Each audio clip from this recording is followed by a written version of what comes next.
Eicher Pro 3019 hey pui hi body sei khop mai fit som ni ania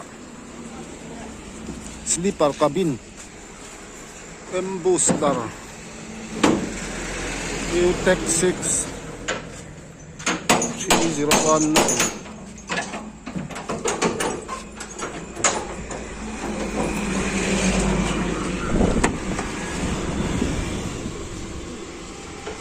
đang dốc này chứ nó bà nó khóc này ây da nó lòn bộ hết hay chứ xuống nó không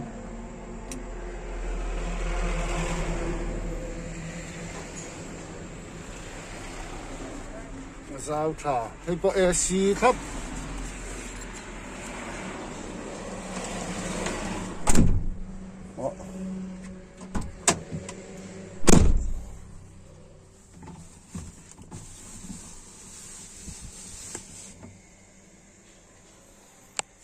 seven speed ani đó atlet lat le ha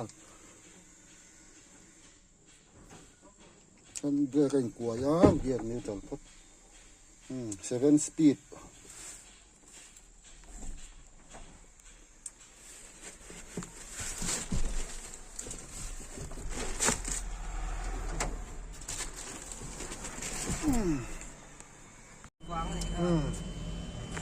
Kan dục khan doon ni. Kan pinung chin pot na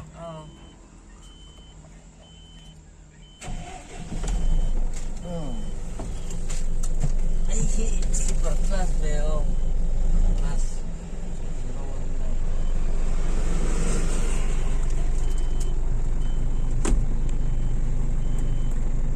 em tra hay công khar AC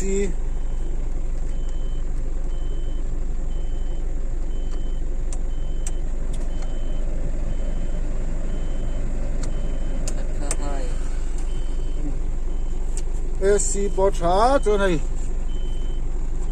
power mode eco mode eco plus mode không về lại vết bộ cái tạp hen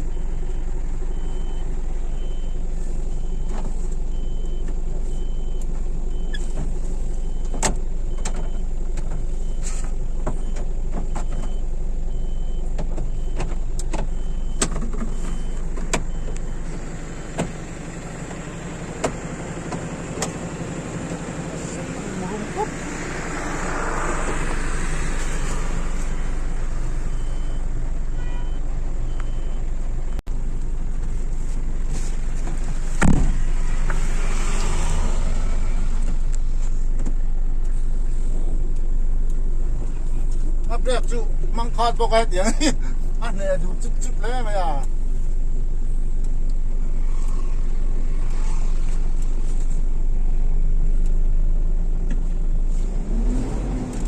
mấy chú cắt sáng suốt tuần gì thằng ai ăn rồi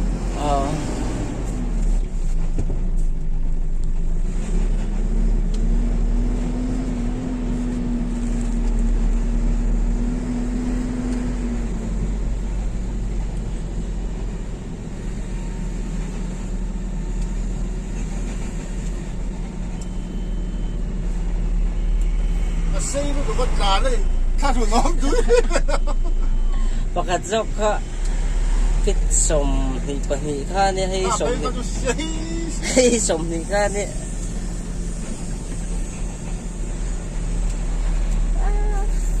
khăn lộc thấy chưa chắc khăn chưa mà ăn ngon lâu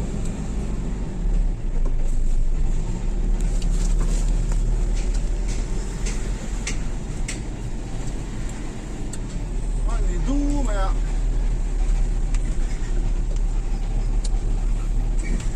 xịt xịt đấy chứ chân lòng cho ăn ngon như thế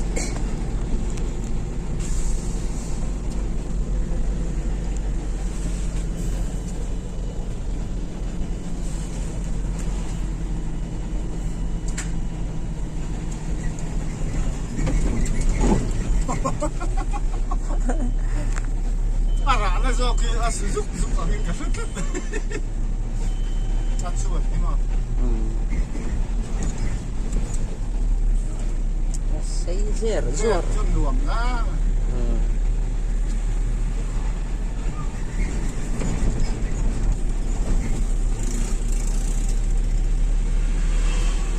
Cái chú cái nung mà chơi nó lâu quý xe bỏ nung lắm không? Rồi.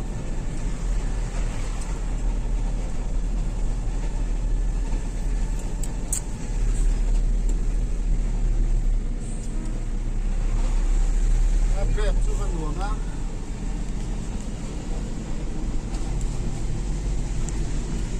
Vậy edit để mấy giờ nghe. Lắc của tủ nó bắt bôi vào ông. Lắc của nó. Cái hạt này là chỉ cũng cái hạt không khẩn đấy. Lại biển ống đàn cho cả vắng này em mà sẽ style về đâu. Chú ăn gì rồi ai cho nên ăn gì chắc ăn gì. Lại khăn mình đàn đấy. Đủ chân chắc á. Ấy tỷ đàn đang pha rồi mấy.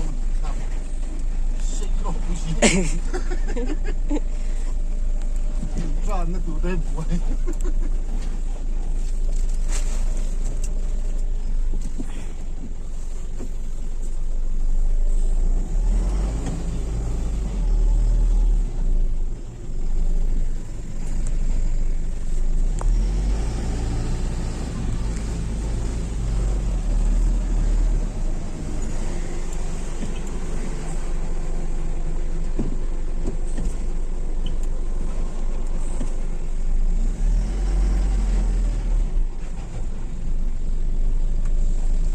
Một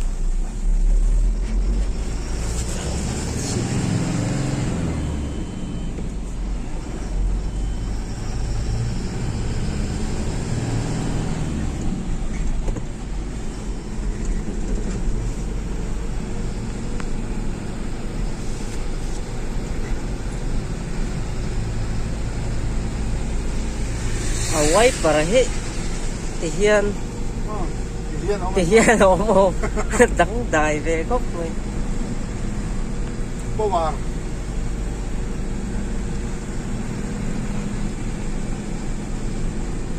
Amo ta hi niệm hẳn thiểm chôn đi rồi chơi hẹp đầu khảo về gốc mình. chú ăn gì rồi cái nó lì cái chặt đấy thì xí chú sẽ thấy chú còn thiểm kì hà chân hết thì nó ôm sẽ thì mấy anh lâu tiếng khách anh tiếng tị khâu nghe khó anh tiếng tị khá là shit tiếng là số rác không không ta hậu à bữa nào ôm đâu cái cho nó nuông mắng chắc khâu à hiền chắc khâu à hiền mà sẽ tị chân về đây ngoài con gì về đâu ngoài về ra chân gió cũng hiền nó ôm bằng như nó shit chứ ta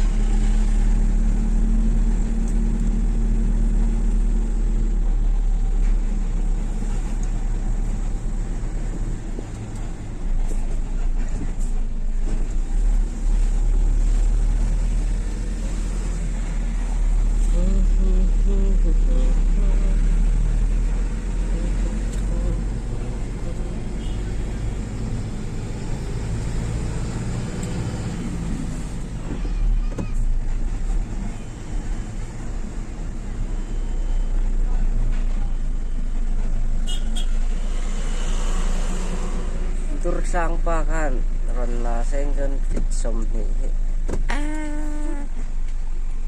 pak lu ta pa buai sak ton ve tro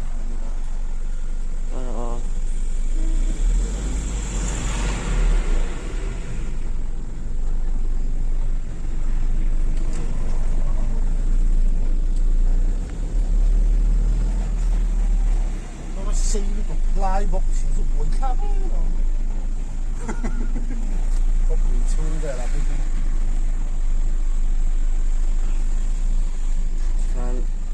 đầu cái thằng xeo differential po liền trả hay po xây khóc mấy body fit som ni ya gear polian cha ang reng khop mai chuan na ke hi không e 295 90 R20